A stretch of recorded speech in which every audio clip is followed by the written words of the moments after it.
ចាសួស្តីពុកម៉ែបងប្អូនឥឡូវថ្ងៃនេះមកធ្វើម្ហូបបែបលក្ខណៈអ្នកសម្រក់គីឡូអញ្ចឹងណានេះឥឡូវថ្ងៃហ្នឹងយើងឆា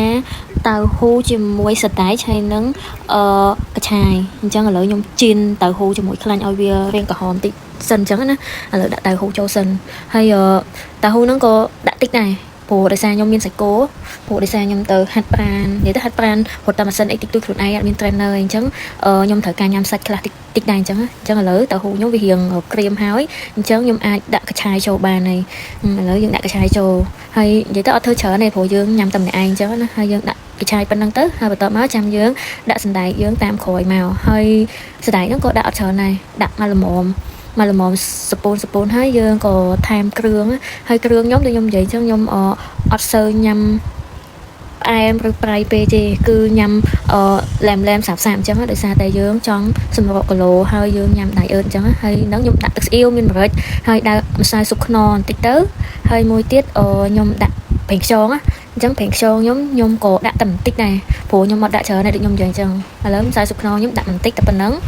ហើយដាក់ប្រេងខ្យងយើងតាមក្រោយវាចិត្តឆ្អិនចាំយើងដាក់វាបន្តិចទៅឲ្យវារៀងមានជាតិឡែមកុំឲ្យសាបពេកពិបាកយើងញ៉ាំអីអញ្ចឹង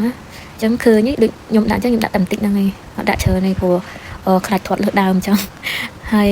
ឆាហ្នឹងហើយខ្ញុំក៏រៀបចំឆាសាច់គោដែលខ្ញុំបានហាន់ហើយហ្នឹងដើម្បីបានញ៉ាំជាមួយឆា